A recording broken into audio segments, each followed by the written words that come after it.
Hi Year 10. Today we're going to look at working out the empirical formula of a compound. As a reminder, the empirical formula is the simplest ratio of elements in a compound.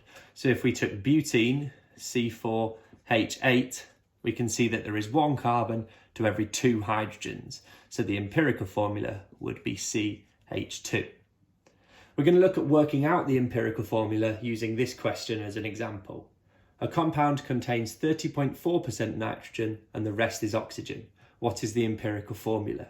The first thing we do is look at the percentages that we have of each element. So nitrogen, we have 30.4%.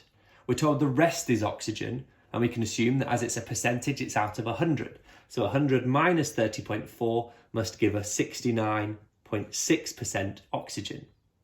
Now we need to turn these into masses. Again, we don't have masses, but we can assume that if we had 100 grams, then we'd have 30.4 grams of nitrogen and 69.6 grams of oxygen. The next thing we need to do is find the moles of these. To find the moles, we do mass divided by molar mass or relative formula mass. So 30.4 grams of nitrogen divided by its relative formula mass from the periodic table, which is 14, gives us the answer 2.2.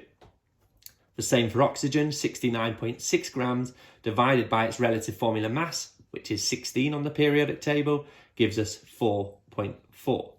Now this is a ratio of nitrogen to oxygen, but we now need to find the best ratio, and we do that by dividing by the smallest number. So 2.2 is smaller than 4.4. So we're going to divide both of these by 2.2. 2.2 divided by 2.2 is 1.